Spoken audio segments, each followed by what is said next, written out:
let's get back to meditation and let's talk about death, because for the samurai, for the warrior, the two were very, very closely linked, because if you were going into battle, if you were going into war, you had to have come to terms with this. Let me read you my poem. Death is a warm blanket. Too many people fear death, yet it holds the key to our enlightenment. You die many times in life, in many different ways, coming from the infinite and then returning back. You are joined to it all of the way through life, if you study the way. You don't even know you're born. Well, actually, that's true, because no one can remember it. We become self-conscious at a few years old. So why can't we remember? Because then we're still fully connected. We are pure universal energy until someone gives us a name. Drifting into sleep is our name and who we are just slipping away.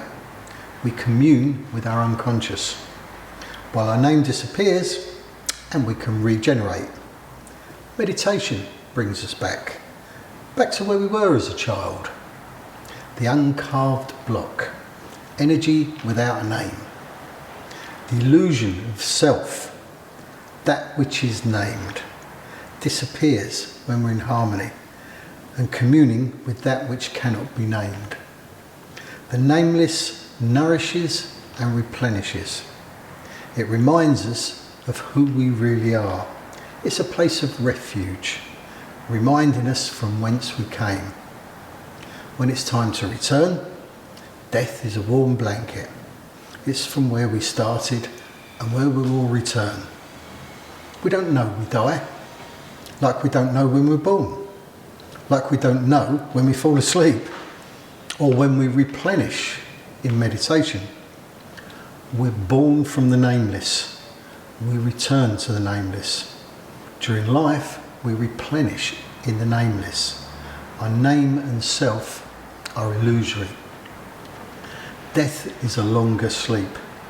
It's a time of nourishment. The universe regenerates, and then we appear again. Once again, we don the mask of self. It is one of self-awareness. It appears and disappears throughout life. Just for a bit of theatre. Remember who you are. Remember what you were as a child, where you go in meditation. The nameless is your real self. Any good philosopher, guru will refer to the same thing. Always, it's that which cannot be described. The infinite cannot be defined. Our thinking mind, its job is to define. So we have to slow that down, we have to let that go until we get into or enter that infinite part of ourselves. The Buddha said, where do you go for refuge? Because if your thinking mind is just going da da da da da all the time, it'll drive you mad. So you need somewhere in your mind that you can go to nourish yourself, to replenish, to let all of that go away. And so understanding what you were before you were given a name, what you were before everybody told you who you was and what you was and started to describe you, and you end up describing yourself in the same way that other people describe you. Before all that happened, you just were.